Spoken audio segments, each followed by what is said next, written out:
Selamat bertemu kembali bersama dengan channel Agus Berbagi. Kesempatan ini kita akan lanjutkan pembelajaran kita hari ini. Dalam hal ini adalah pemanfaatan prinsip kalor dalam kehidupan sehari-hari. Setelah kita membahas kalor, perpindahan kalor, asas Black, kemudian beberapa soal yang kita telah bahas, kali ini kita akan melihat apa manfaatnya, apa contoh pemanfaatan kalor dalam kehidupan sehari-hari. Nah, kita akan lihat yang sering kita jumpai. Yang pertama kita mau lihat pada termos air. Tentu semuanya mengenal termos air. Termos air ini kalau diisi air, relatif air yang diisikan, air panas yang diisikan ke dalam itu relatif lebih panas dibandingkan dengan tempat lain. Nah, bagaimana pembuatannya atau bagaimana terapan dari kalor di sini sehingga suhu air di dalam termos air itu bisa bertahan lama. Nah, perhatikan gambarnya ini, ternyata termos air itu yang dibuat itu berlapis-lapis. Dan lapisannya itu bukan hanya dibuat sedemikian rupa, dibuat begitu saja, tapi dibuat sedemikian rupa agar nanti suhu isinya ini relatif bertahan.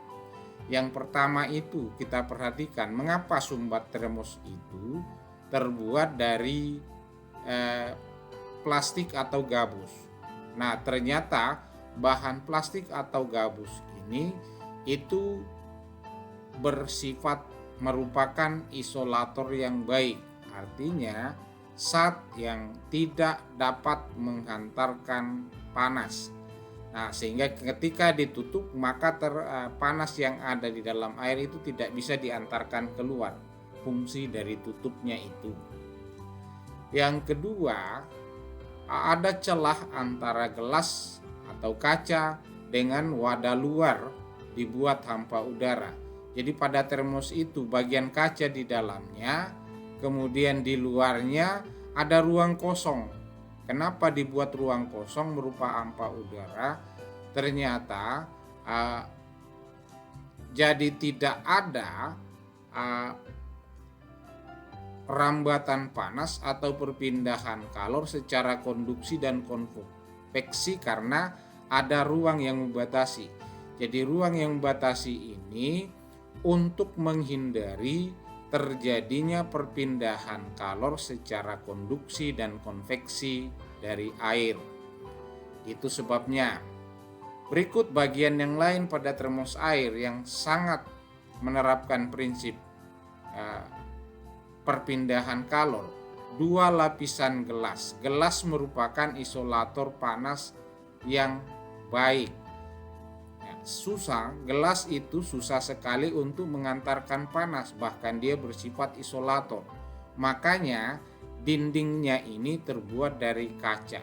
Nah, selain kaca susah merupakan isolator atau penghambat antaran panas, dinding bagian dalamnya juga itu dilapisi dengan perak yang mengkilat.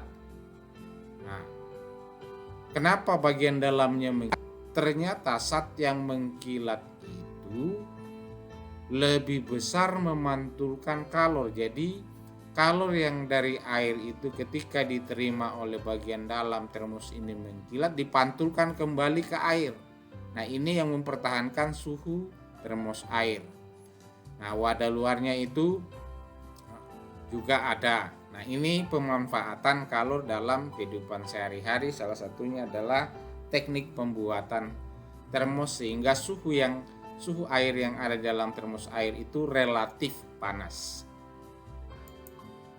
Yang kedua, kompor surya.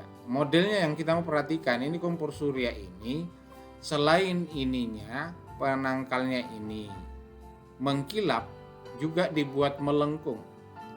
Ternyata kalau dia mengkilap dan melengkung itu lebih banyak memantulkan panas, sehingga panas yang dipantulkan itu diserap oleh panas yang dipantulkan ini kan digambarkan di sini massa air. Panas yang dipantulkan kompor ini lebih besar terhadap apa yang mau dimasak di sini sehingga prosesnya lebih cepat. Jadi itu. Jadi kalau ada pertanyaan mengapa melengkung dan mengkilap, ternyata proses ini benda yang mengkilap dan melengkung itu lebih banyak memantulkan kalor. Ketika menerima kalor dari surya matahari ini, maka banyak kalor yang dipantulkan ke benda yang dimasak ini. Nah, itu kan sangat menguntungkan. Itu penerapannya dalam kehidupan sehari-hari. Berikut peralatan masak di rumah pada umumnya berwarna gelap atau bagian yang akan terpapar api, yang akan kena api ketika memasak dibuat gelap. Apa yang menyebabkan ini? Ini ternyata benda yang gelap seperti yang kita bahas yang lalu itu lebih banyak ya menyerap kalor. Nah, kalau ini lebih banyak menyerap kalor, maka proses yang diinginkan misalnya masak di atas lebih cepat dibandingkan dengan kalau menggunakan yang mengkilap. Jadi benda yang gelap lebih banyak menerima kalor, menyerap kalor. Dan benda yang mengkilap atau berwarna putih lebih banyak memantulkan kalor. Nah, pada pertemuan yang lalu saya sudah jelaskan mengapa pakaian seragam siswa itu dasarnya apa sih, sehingga mulai dari SD sampai SMA itu pakaian seragamnya warna putih. Nah, ini dasar utamanya bahwa warna putih itu lebih banyak memantulkan kalor. Anak sekolah itu pada siang hari lebih banyak di luar. Salah satu dasar yang diambil menjadi dasar kebijakan untuk menentukan warna seragam sekolah adalah itu. Nah, selanjutnya pernah nggak kita membandingkan kalau kita menaruh kopi di gelas dengan kita menaruh kopi di cangkir yang terbuat dari logam? Nah, mana yang lebih cepat? Apa keuntungannya kita meletakkan kopi di gelas? Nah, ternyata begini. Tadi saya sudah singgung bahwa kaca itu merupakan isolator yang baik. Sebab itu, kopi yang berada di dalam gelas dia akan lebih lama bertahan panas dibandingkan dengan kalau ditempatkan di cangkir yang terbuat dari logam. Karena ini susah mengantarkan panas atau dia bersifat isolator dibandingkan dengan logam. Sementara logam adalah zat yang baik mengantarkan panas. Jadi ini akan bertahan lebih panas. Panasnya akan lama dibandingkan kalau dia logam. Nah, itu dimanfaatkan juga sehingga rata-rata sekarang ini gelas tempat minum itu terbuat dari kaca atau gelas. Itu dasarnya.